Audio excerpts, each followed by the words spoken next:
I already decided Nick's winning. So. Oh my goodness! What? Handshake agreements. We'll see if it holds up in court. Well, Paul and I have our own game. Yeah, and our own university system to award these points. Paul, they're so antipodal over there. Okay. All right. So here we go.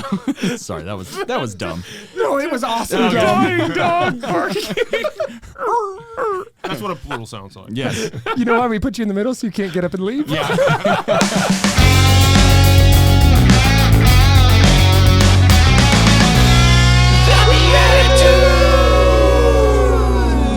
Man, I'm so excited that we have our guest here today with us on the BeatiDudes who during the theme song said, like it. That's like, we're leaving the social media world and we're liking it in real life. If only everything had a button you could press. Like it, dislike it.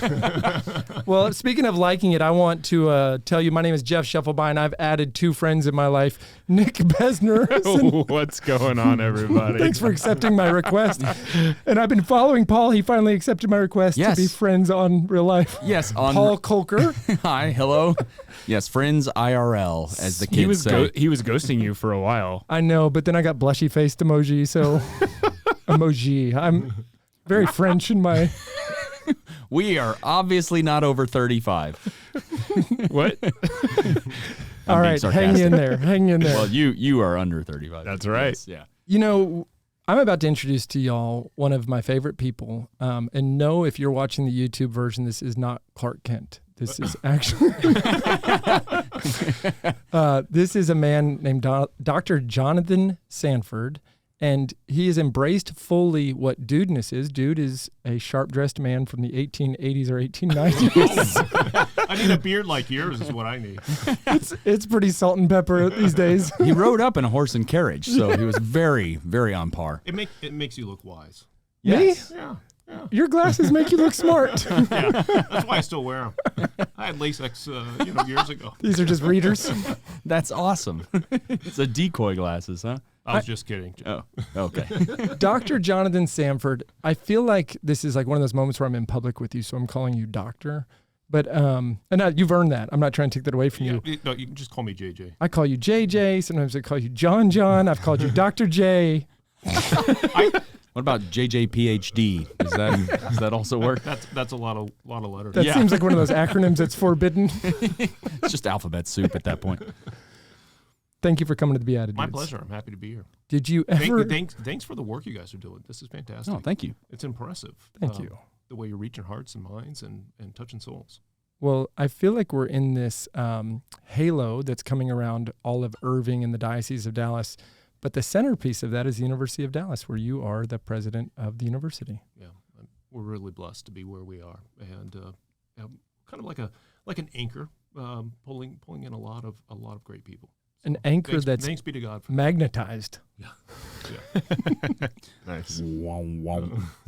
Tell us, for people who don't know the University of Dallas, that's one of those things where sometimes people in Dallas don't know what it is. Tell us a little bit more about that university, and then we'll get real personal. Yeah, we're a Catholic.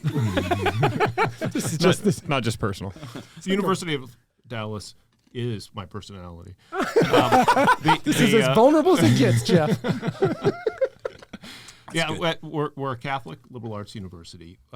We are known for our fidelity to the magisterium. We're known for the core curriculum that all of our undergraduate students go through. We're known for our Rome program. We have a campus in between Rome and Castle Gandolfo that we send all of our sophomores to. And one of the things I love about the University of Dallas is our independence as well as our Catholicism. What I mean by that is we're not a diocesan university, although we're in close relationship with the diocese, and Bishop Burns is a huge supporter, and he sits on our board as our chancellor. Nice. But we are not run by the diocese. We're not run by a religious community, but we have this wealth of religious communities that surround us. So we have a Dominican priory on campus. We're moving forward with building a Dominican sister convent for the Nashville Dominican Sisters who teach for us. Wow. We have the Cistercian monastery, Our Lady of Dallas, just right across the street. And those men have been teaching with us and being educated by us almost since the beginning of the university. in the mid-1950s. We've got, of course, the Legionnaires who are just across the field. We've got active other ministries. Opus Dei is very active in Irving.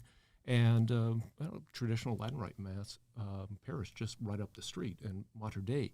And many other groups besides. So you've got all of these authentic charisms feeding into the life of the university, and the university's commitment to a really integrated education in the Catholic intellectual tradition and an outstanding approach to student life, very active campus ministry. We've got focused missionaries on campus, and our students are nurtured not just in the life of the mind, but in their moral and spiritual lives as well. And that is a beautiful thing to be a part of.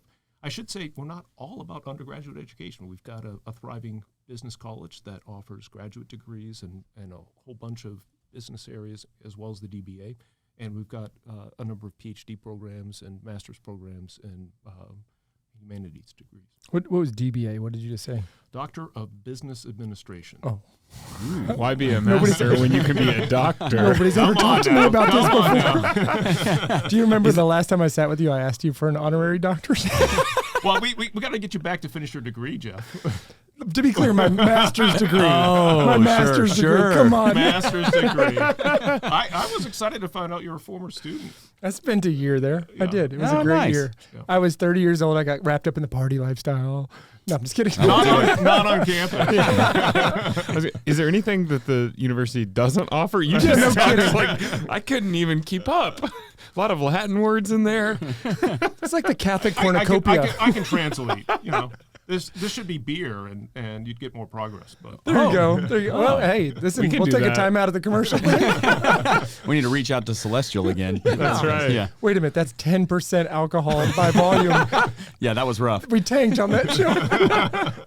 Paul doesn't know. He was drinking the sparkling water, and he was just watching me turn red. Yeah, he got flushed real quick. So, Man, there to Nick's point, yeah. that's a lot of stuff. Yeah, that's a nexus of so many different beautiful Catholic ministries all in one spot. The narthex melting pot of The entryway to a church? I can give you more. Oh, keep Go. going. 12 bishops have graduated from the university. No way! I knew it was Wow. some. I didn't know it was some plus 10. We've got the seminary just off campus and the Redemptoris Mater Seminary in Dallas. We form all of those men intellectually, and we produce a lot of doctors.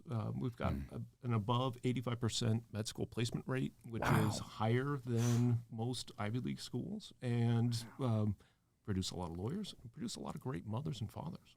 See, it's interesting, too, because with a name like University of Dallas, do most people realize instantly that it's a Catholic Catholic school, I mean?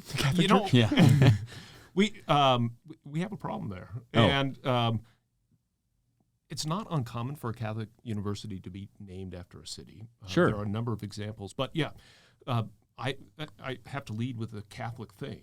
And we've got this tagline, the Catholic University for Independent Thinkers. And I can talk like about that. what we mean by that. But Yeah. a lot Yes.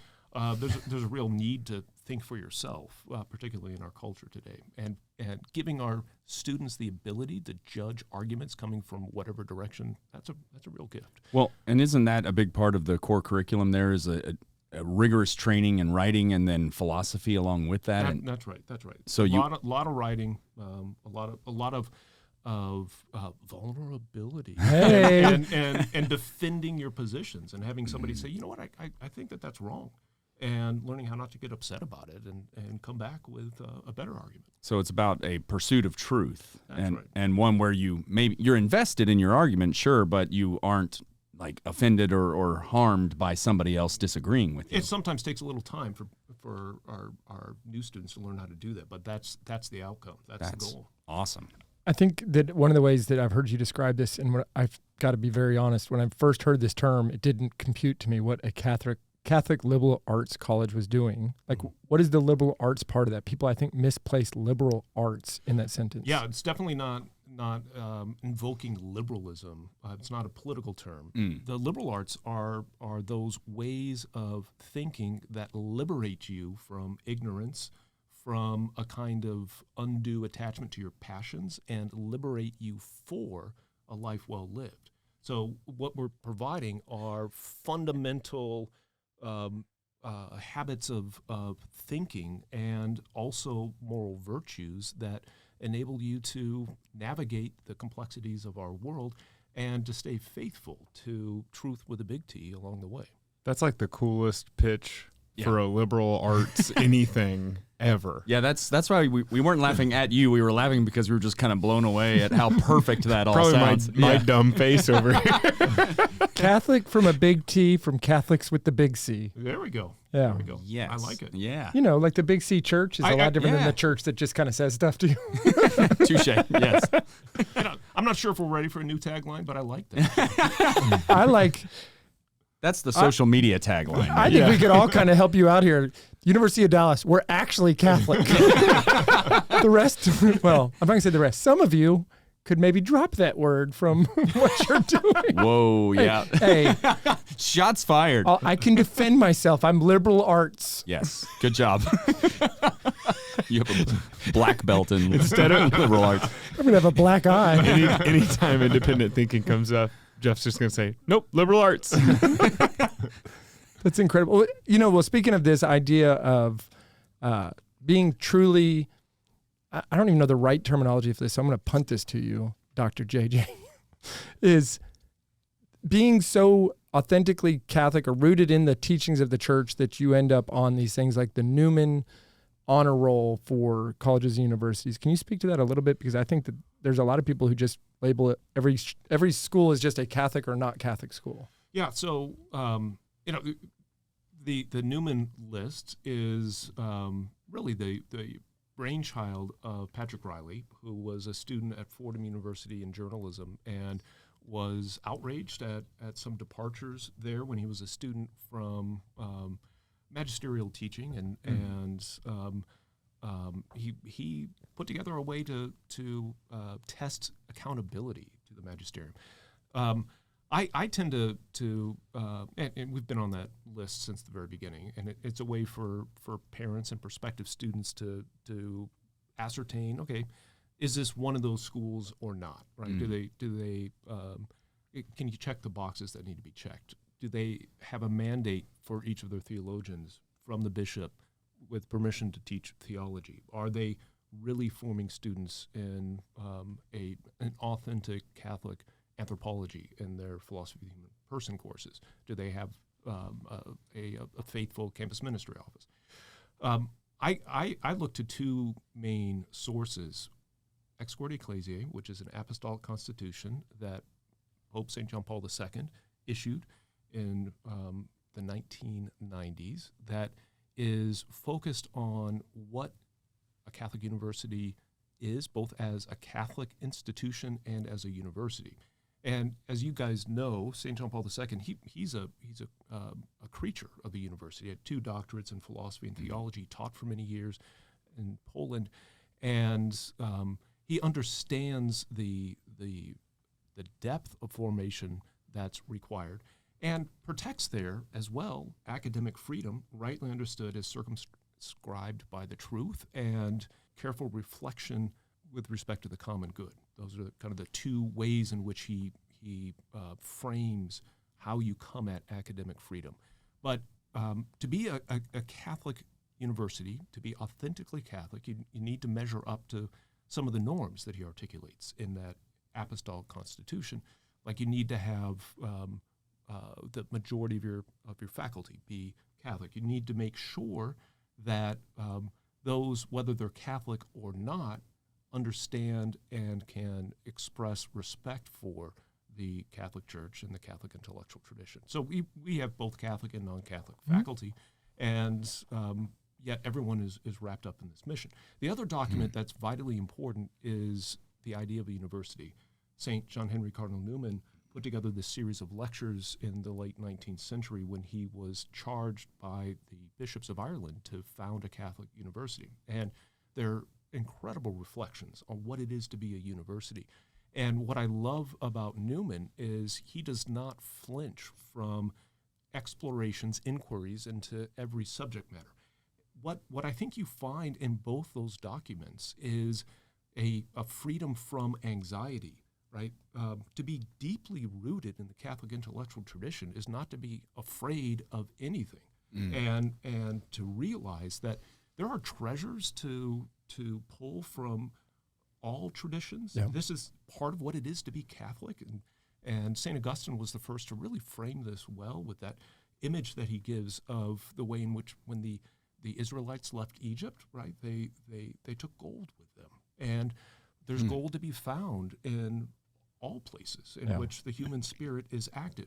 So we're not trying to circle the wagons. We're not trying to protect ourselves from the world. What it is to be Catholic is fundamentally to be on a mission to evangelize. And there are lots of ways in which we evangelize. But we want to orient our students to reclaim culture, take it by storm by being the best surgeon in the hospital system, to be top-notch lawyers, to be outstanding mothers and fathers, educators, and businessmen. We've got graduates running, multi-billion-dollar corporations, and that's a way to build up culture and reclaim it. So we're not exercising the framework in which we're just trying to protect our students, but it's important that the environment, the culture we have on campus, gives them space from intrusions so that they can really be nurtured and embrace the vocation of being a student. Then they go out and they do remarkable things. Dr. Sanford, I think that you have shown also that you are unflinching in approaching some of these topics, especially in a culture that wants to be attacking and canceling. You end up on a lot of news shows. You end up in a lot of interviews. What is that like for you? And have you ever faced, I don't know, maybe have you ever faced one of these interviews where you could feel like the butterflies in your stomach because you're going up against an opposition, or are you generally walking in and here's what I'm going to be able to deliver, and it's only going to be 2 minutes I can get in and out? Like, what is that like for you? Yeah, I pray before those engagements, and I ask the Holy Spirit to give me the words that I need. And there are moments where I have to be on guard, where there might be a long pause before you hear me answer a question, or some things have to be sidestepped, and then there are moments where you can really step in and make a strong point and maybe touch a heart. And I try to keep a framework of this is another soul I'm talking to now, and a whole bunch of people are listening to this or watching this, and how can I make a case for them and reach those individuals who are open to being reached and not just have a defensive posture. Sure. Well, and I love that you say sidestepped in partially, I think, these days because there can be a very rhetorical false framing of certain issues where it's, let's paint this as an either or, when really there's a little bit of prudential judgment that can be exercised in those circumstances, but it's framed up as, if you're not this, then you're against us, or that's right. That's kind of thing. Yeah, and that's all over the place now, right? And our soundbite culture lends itself to that kind of antipodal and really fractious environment. But we're about argumentation. We're about making a case, receiving a case, digging in, learning how to really argue without quarreling. I mean, I want all of our students to exercise that nearly lost art of arguing without quarreling. Class is in session, ladies and gentlemen. I'm writing down words to look up with. This is good stuff. Please see your show notes for antipodal. Yes, there will be a quiz on this later. That is not being against poodles. This is a totally different anti-poodle. Oh my God. Sorry, I forgot myself. No, so good. That's why I didn't get my master's degree. No.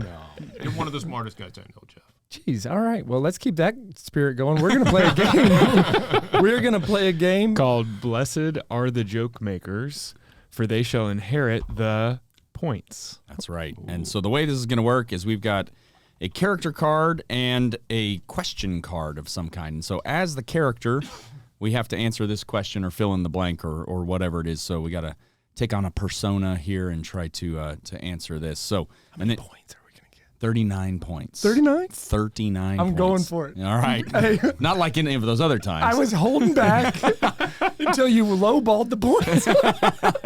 Now you're really That's leaning. awesome. All right. I think I have 39 points on the year, for crying out loud. Yeah, I think that might be correct. Well, we'll get Christopher to check for us. That's right. God bless that man. I already decided Nick's winning.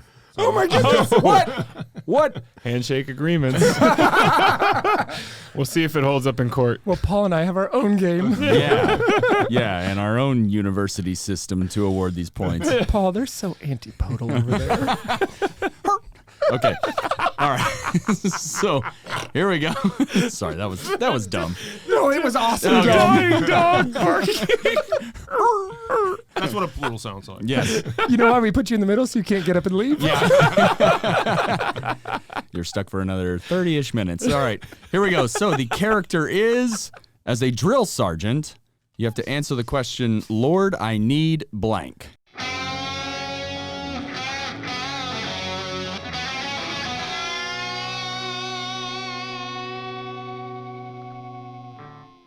Lord, I need you to drop down and give me 20. Wow. Lord, I need you to make sure that more of these university systems understand ex corde ecclesiae. Pronto. Lord, I need you to get your thesaurus for antipodal. Lord, I need you to give Jeff an honorary master's degree. Sir. One's enough. Yeah. JJ, first of all, we're sorry. Click. I'm not sure what just happened. No, nobody is. Neither are we. Yeah. We'll wake up tomorrow in a cold sweat like, what did I do? I think I like it. What just happened? Who is the? Is it Nick or did Yeah, you you going did you with your- reconsider? I'm gonna go with Nick. Nick and the Let's go. antipodals. All Let's right. go. Woo! Yay, Nicholas. Crowd goes wild. 39 points. Okay, for being our celebrity judge, you get a pair of socks from Sockreligious today. Ooh. You are getting St. Elizabeth Ann Seton. Why would we give you these socks? I always wear feminine socks. Thank you so much.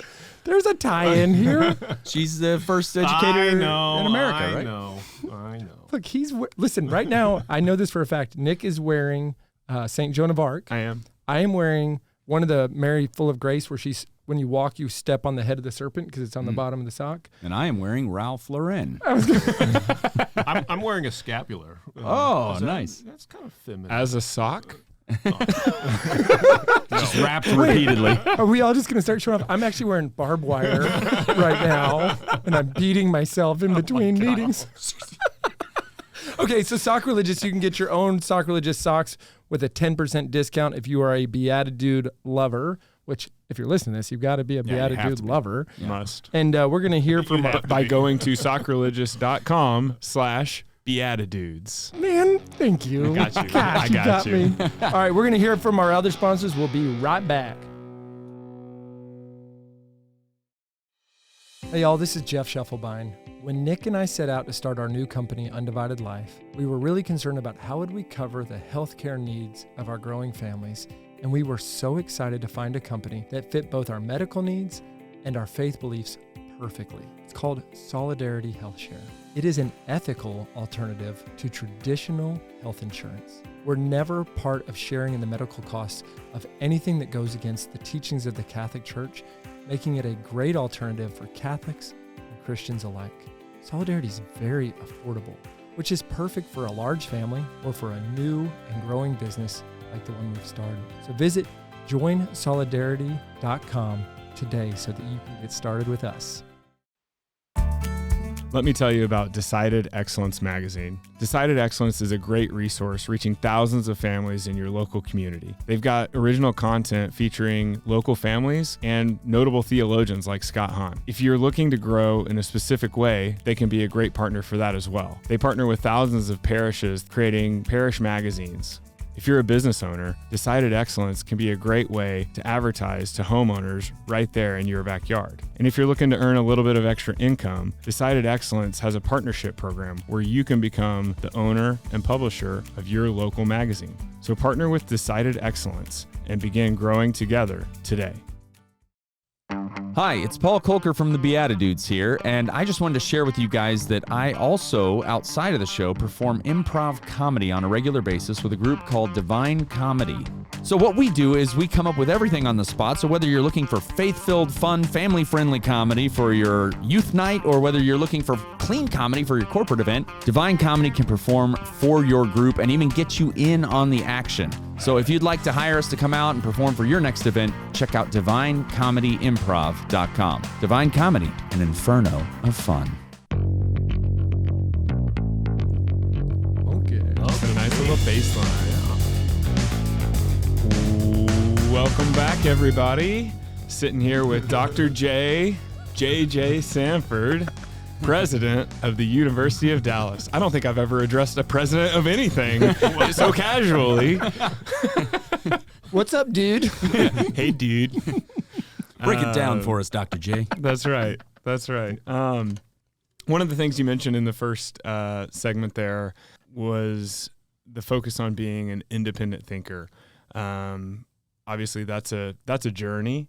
I'd be curious to know more about your journey as an independent thinker and maybe your journey to University of Dallas. Yeah. My journey. Well, I was born on What was the weather like that in night? the beginning. I was planning to be a lawyer, and that was one of the iterations. What was most important to me when I was at that stage in my life was actually my family. My wife and I got married after our sophomore year of college, and I was blessed to have a full scholarship to study classical languages in this great books type program. Where were you? At Xavier University in Cincinnati. Yeah. Nice. And at first I thought, well, maybe I'd teach high school and coach basketball and baseball. And then I thought, well, maybe I should be an attorney and actually make money because after our junior year, we had our first child. And I took the LSAT and I did well. And my hometown is South Bend, Indiana, and I was going to go into practice with my father, who's an attorney. And when it came time to pull the trigger and actually follow through, I couldn't do it. And I stayed up all night praying, and my wife came out in the morning. I was still sitting in the chair that I was in when she went to bed. And I said, I think I'm supposed to go to graduate school and be a philosopher. Just like everybody does, right? And Get out the coupon book. So she said, "Great, call your dads." So that tells you something about my.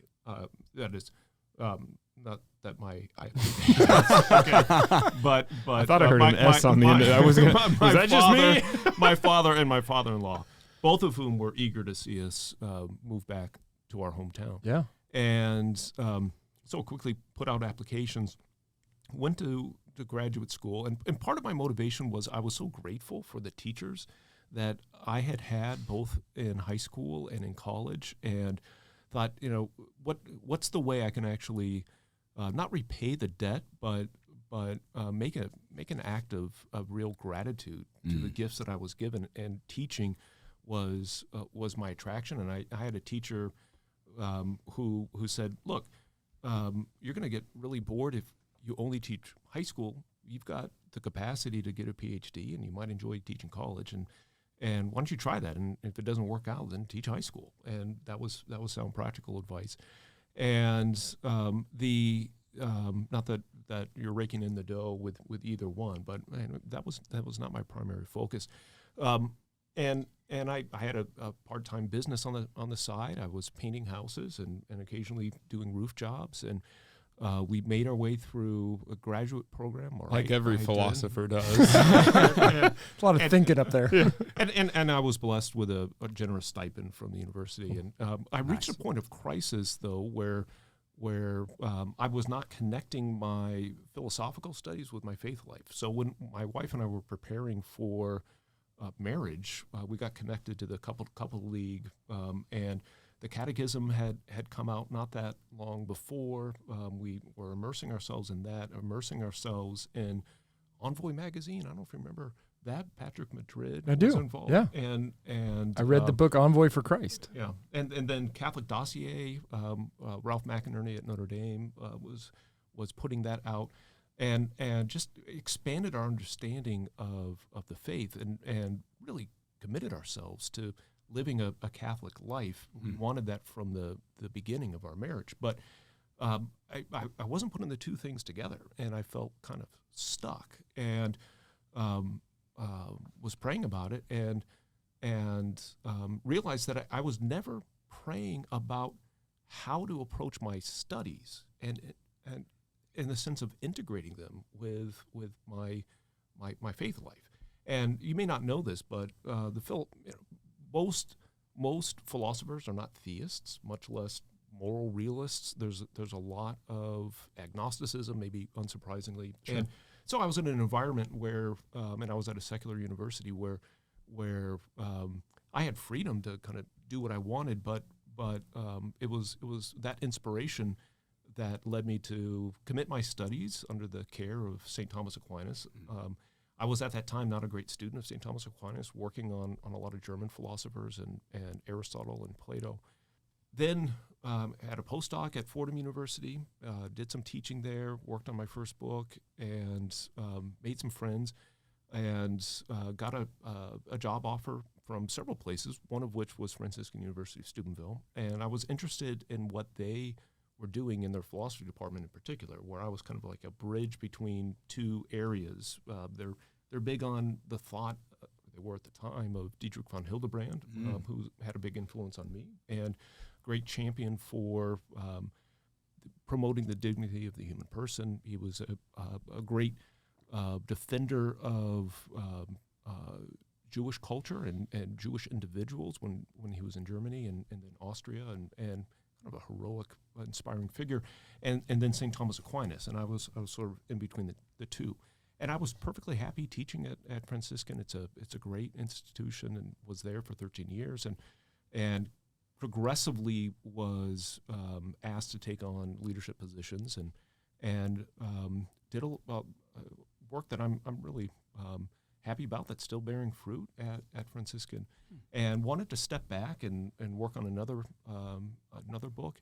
I had just come out with one, and actually told my boss, I was the associate vice president for academics at the time, I'm going to step back. And University of Dallas reached out and asked me to consider the deanship of the undergraduate college, and I initially said, no, I'm not interested, and I've got a sabbatical coming up, and I'm going to work on this project. I'm going to spend more time with my family, and I had at that time a side business with rental properties, and I have a friend on the faculty who I've known for a long time who sent me a private message and said, "Dude, please, That's all it takes. Give us a look," and I did, and when I first addressed the faculty as part of that process, after going through several rounds of interviews, I was just blown away by how much I felt at home. Even though, for me at the time, as a Midwesterner who spent some time in New York, but mainly a Midwesterner, Texas just seemed like a foreign land, and I wasn't expecting to feel so at home. And a lot of that has to do with what the University of Dallas is all about. So, I continue to teach, and I love teaching, and don't obviously have the same amount of time, but I taught a course with a colleague this past semester, and but I feel like my calling is in leadership, and University of Dallas is the sort of university that makes sense to have a president who's also a scholar. I co-edited a book last year and had some other publications, but the real focus is on preserving and marching us forward as an institution, and I'm really excited about our plans for the future and the work that we're doing. So incredible! I had no idea that was long. That was long and boring. No, it makes me want to not ask you too many questions, because first of all, what books have you been writing? I don't even know this, and they're not on the bookshelf, so I don't know where we can get our copy. Yeah, so I have a book on category theory that I go into. Oh, Wait, Aristotelian? Yeah. Yeah. And then I have a book on virtue ethics that I'm the single author of called Before Virtue. I have a book on Spider-Man and philosophy. Nice. I was about to say the comic books. yeah. I know, Yeah. but maybe that one. Wait, For me. so Before Virtue, a play on the after virtue? Yeah, that's right. Nice. Good for you, Okay. Paul. Well, I was in seminary for a couple of years, so I had to Okay. take a deep dive into philosophy. And, Excellent. Yeah. Excellent. Yeah. So that's wow. That's cool. And the book last year was kind of a tribute to my Ph.D. advisor. So the philosophical legacy of Jorge J.E. Gracia. He was a Cuban immigrant who came to the United States, studied at the University of Chicago and then Toronto, worked with Angel Son, that might be a name that you've heard before. Familiar, yeah. At the Medieval Institute there, and had an influence on me and a lot of other people. And so... Wow. And right now I'm working on a book on virtue in education, more for kind of a broader audience than just us nerds. Well, I do like that you're emphasizing that, though, the way virtue and education go hand in hand, because at least as far as I remember learning and understanding was that Aristotle always said you can't understand the truth if you're basically mired in vice, that vice distorts our way of thinking. And so that it's virtue that allows us to be able to even perceive the end that we think we're after, which is the truth. And so you need both of those, that if you're not behaving ethically, that if you're not behaving, well, we would say in a grace-filled way in the Catholic tradition, I mean, you can't even approach the truth. That's right. That's right. You need, the one image that Plato uses for this is, I don't know if you ever read the Republic, but there's this cave analogy, right? And the released prisoner making his way out of the cave. And Socrates, the character in that dialogue, remarks that you cannot see the things themselves without turning your whole body. We can't kind of like an owl look behind our back. We've got to have our whole self oriented towards the true, good, and beautiful. And that's a powerful image that gets carried through in a variety of ways throughout the Western intellectual tradition, and a lot of the Catholic theologians build upon it as well. Well, and then education means to like lead out of. That's it, yeah. Right, to lead out of the... You're the just nailing it here. I should have said you won that little contest earlier. And he's winning this part. and antipodal means being against dogs. Yeah, Yeah. exactly. So clear. The University of Dallas right now, when I listen to you speak and I think about the culture we're in, a culture that the darker the dark gets, the lighter the light gets, and how polarizing in a good way that can be, because people are sprinting towards the truth. They're sprinting towards something of virtue when everything else has become, instead of gray area, so black and white and nasty. Mm-hmm. What's the current state of the university as far as enrollment and your ideal growth? And like, are you experiencing some of this brand identity in a culture that is desperate for it? Yeah, definitely. And for instance, we're just coming to the end of our best philanthropic year ever. And a lot of people are responding positively to who we are and want to be part of our mission. So we're gearing up for a comprehensive campaign in a couple of years. And part of what we're doing is just attracting new friends into what we do. There is... You got 3 right here, buddy. Well, I feel that. Right here. Also on the knees, which are touching. But, a few years ago, I was working with a group of alumni and faculty, and we realized that in addition to our students, there are a lot of people we can lead out from their caves and help to cultivate their hearts and minds through basically providing free courses. So we do that through a program called Studies in Catholic Faith and Culture. We built from that a mini-series that EWTN has been broadcasting called The Quest. And we're coming out with The Quest 2, which will be aired this fall on EWTN. You can also just go to our website and put in an email address and get it for free. And that's building a lot of excitement because people are hungry. And the thing about the black and the white, Jeff, is we've got to remember that there's a lot of dark, but the way that light works is it communicates itself far more effectively than the dark, right?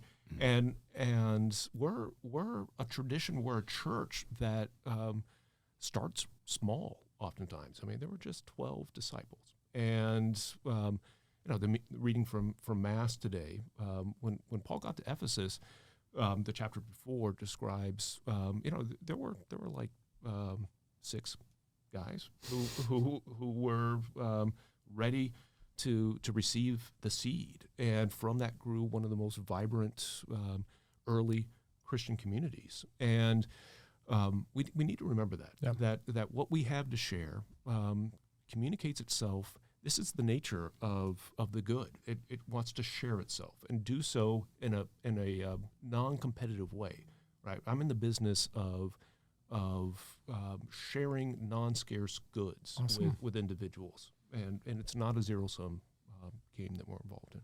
It's like a candle, right? Or like That's fire. Right. That's right. It spreads without diminishing. That's right. And I also think about in the campus you have overseas, I think you called it, well, if you highlight it in the Quest 2 that's coming out, Castle Gandalf, was it? Gandolfo. Although I think that's the papal summer residence. I do think that's what inspired Tolkien, though. Yeah, I think you're right. Yeah. No, I'm sure it is. Yeah. I just got to go straight to what I actually understand. we sell wine we make there. Oh, whoa. Yeah. Wizard wine? Books. I mean, Dewey Santi is the name of that campus. Dewey Santi, yes, we Dewey. Exactly. Dewey Santi, how about you? Sorry. I was going to make a serious point. Dewey Santi, Dewey Shui. Don't let us get in the way. Yeah, it's St. Peter's and Paul met in that location where we have the campus. And, Oh, wow. And those are the 2 saints that we reference. But yeah, it's beautiful, 14 acres, and including a vineyard and olive grove. And Amazing. we make our own olive oil, although we can't sell that for some sort of legal reason. But we sell the wine. Good. That makes more sense, right? Ship wine, but not olive oil. We would like to do a BeatiDudes live recording of the podcast at the castle. So, well, if you fly us all there, maybe I would do that. All right. Well, let's put a challenge out there. If anybody would like to fund that moment, we're happy to have that conversation. Yeah. Yeah, that'd be awesome. That'd be great. I think our schedule's free that day. Yeah. See. Hey, so JJ, we do a deal on the show called the BeatiDudes question, or TBD. And the only rule of TBD is your answer can't be TBD. I just made that up, but it's true. Nice. So it's just from our question deck, and it's a question that is introspective. And given the history and even what you were sharing about earlier, the question we want to ask today from the TBD deck is just, who is an educator growing up that had a big impact on your life? And I think for all 4 of us to answer this question, it could be something that they moved us in formation or just inspired us or gave us confidence. And I can just quickly share, when we thought of this question coming into tonight, the name that jumped out at me was a 6th grade teacher, Robert Fredette. I had to remember that. Robert Fredette. He had a class where he talked about persuasion, but not from manipulation, but also just helping people to see the picture and understand why something was important or why they should get on board with it. And I think that some switch went off in my brain, and I was like, oh, this is what I'm called to do. Paint pictures so that people can get on board with ideas. And then I just had to pray for the Holy Spirit to get a hold of me so I didn't use it for evil. So There you go. Yeah. I mean, like, Always important. Yes. there's plenty of people that have had maybe more meaningful impact, but that one just jumped out at me as like, I remember, in fact, he taught us his name backwards was Trevor Editor, which was why I had to remember that it was Robert Fredette. I was sitting there like, what does Trevor Editor mean? You know him by the nickname. Yeah, that has nothing to do with my story, but who is Trevor Editor?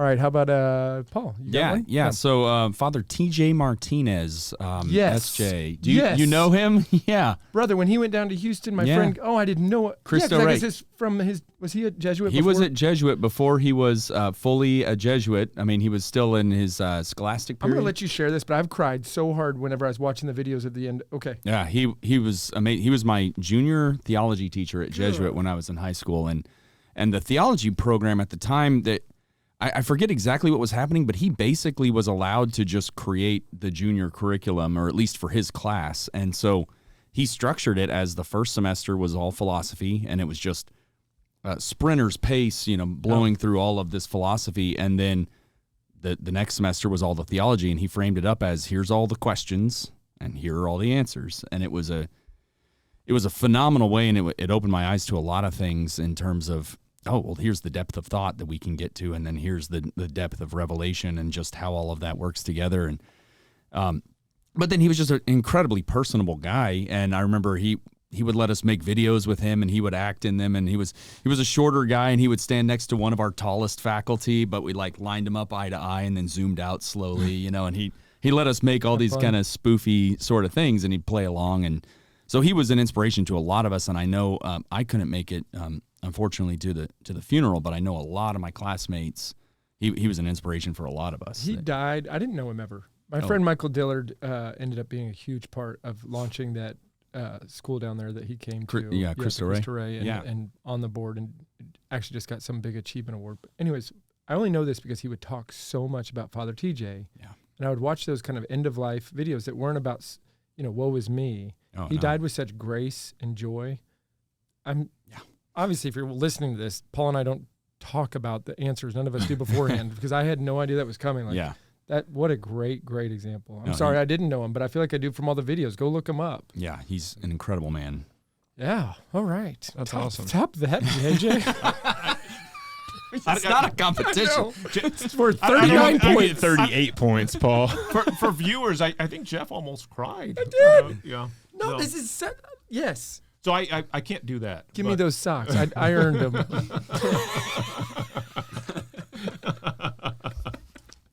Yeah. So I'm going to say three names real quick, and Dr. Tim Quinn in college, and Tom Ditz in high school, Mike Hammond in high school.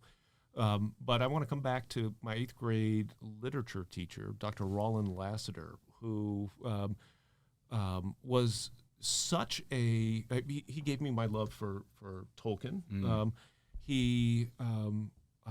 I wrote a kind of a short story for him one time, and it was a depressing story. There was a kid who thought he had superpowers, and he jumped off the top of a house because he just believed so strongly and died. Right, and he took me aside and he said, "Look, this is really well written, but this world is full of these kinds of stories, and we need more people who are going to inspire others." And I admired him in tremendous ways, but he modeled for me what it was to be a real man, and he was a recent convert to Catholicism from Anglican Episcopalian. Got it. Yeah, having a hard time here. Long day. Yeah. And hot room. Also that's it. And just so deeply learned. He had left a tenured track or tenured position at a university to be part of this classical school where I studied. He came down to Irving, Texas, and put together the writing program at a school here called the Highland School. And then he taught at the University of Dallas while still helping out at the Highland School. That's not why I brought him up, but that connection was really powerful for me when I was recruited initially by the University of Dallas, because I would not be, I would not have followed the intellectual path I did were it not for that man. Awesome. So I cool. love these questions. So cool. Yeah, that's awesome. I went Trevor editor. If you guys are just so I could get a pair of Gerbeau jeans. Go ahead. Yeah, I'm gonna take one out of your what's playbook? Playbook. Yeah. What's the word? One act play. There you go. Hey. A chapter of this book. Yeah, there you go. In college, GVA, General Van Alstyne. Awesome. Jeff, you got to meet him. General Van Awesome. Really just shifted and shaped my thinking, and I think the thinking of a lot of young leaders in the business school at A&M. And I actually wanted to talk about from high school, Craig Hurdle. He was the director of UIL and One Act Play at Lindsay whenever I was going through school there. And I mean, I was in his theater arts class and his English classes. Those were fine. I wasn't much for liberal arts subjects in high school.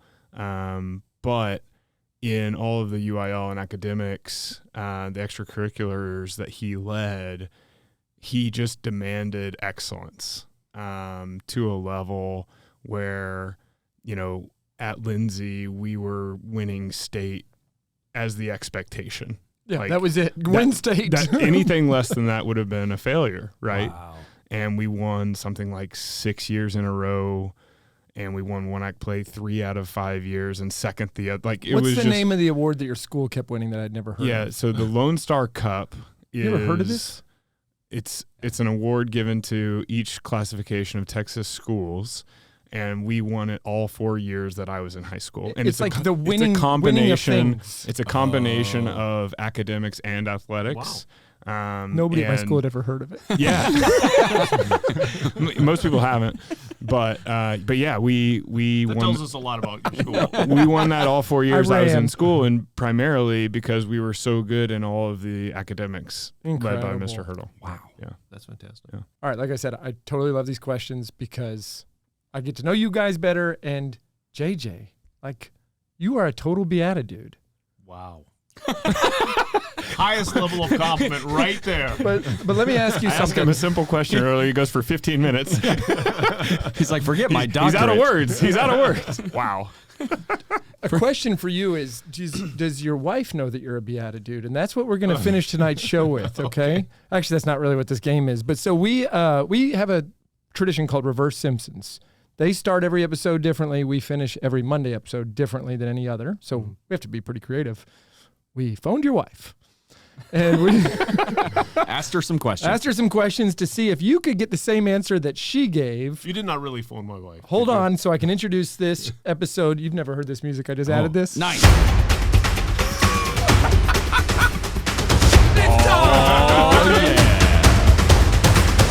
Just ask JJ. It's like a Tarzan intro or something. That was I should be amazing. swinging from a vine. Where's Phil Collins when you need him? Yeah. Okay. Surprise and delight. True story. I reach out. I say, I need your help. And we're going to ask you 3 questions. Oh, I even have the did JJ get it right meter here. So we're going to be keeping score, maximum score of 3. And Christopher, our super fan, will keep track if you get any points here for the rest of eternity. And I will be asking the first question. Your goal is to figure out, what did your wife say was the answer? Your wife, Becca. What's the first movie? Oh man, this is. Yeah. Our favorite thing to do is invade people's privacy. I bet you made him tough. Too. She helped me. So there's a play in here. What is the first movie that the two of you ever watched together? And I'm happy to play some music to make you sound like you're dreaming or thinking or something. Yeah. Magical response. I'd like to number say, just the two of us, or in a group. Don't start. Come on getting now. all- Come on now. I need. This I is need very academic of clarification. you. What would she answer to Flatliners. this? Flatliners. Yeah. What a good movie. It's a great These movie. young bucks have never heard of that one. Never No, heard I of it. have. Oh. Yeah. Right? guess- Might have been right when you were at the turn of. Well, I didn't see it, but yeah. oh, you've heard of it. I've heard of it because they get right up to the edge of death or something. Oh, it's pretty nuts. Yeah, yeah. She actually says the movie was Wait Until Dark, and you watched it in her family's living room in 7th grade with all of the family around. Okay. See, I was thinking of the first movie we watched, just the two. Yeah, on a date or, yeah. Well, that's not the way she thought of it, so X. Listen, you got to get into her head now, okay? This is All about right, you. I'm trying. I've been trying for 29, almost 30 years. All right. Question number 2. What's one practical thing that Becca would say she can do better than you? She's better with directions than I am. Okay, let's see. And if the answer card says navigation/directions, you win. Yeah. And she's very proud of it. Yeah, she actually knew you would get that right. She just wanted to make sure that everybody knew. Thanks, honey. That's awesome. That's awesome. All right. Question. You're at 1 point, everybody. question number. That's not bad given the The spontaneity. Yeah. Question number 3. If you and Becca could live in any city for the rest of your lives, but never, ever move again, where would Becca pick to live? Suspense music playing. You know, Smirking we emoji. We love Irving. Are you trying to ask me a question? Don't look at me. I'm looking for some hints I'm here. great at this, so good luck. Okay, so You would move from here to somewhere else and then never leave that place. Well, we love London. All right, let's see what the answer Going with was. London? Yeah, I think Answer is Cincinnati, Ohio. Is that news to you? Yeah, I'm not, That's never happened. as they say, the London of the Midwest.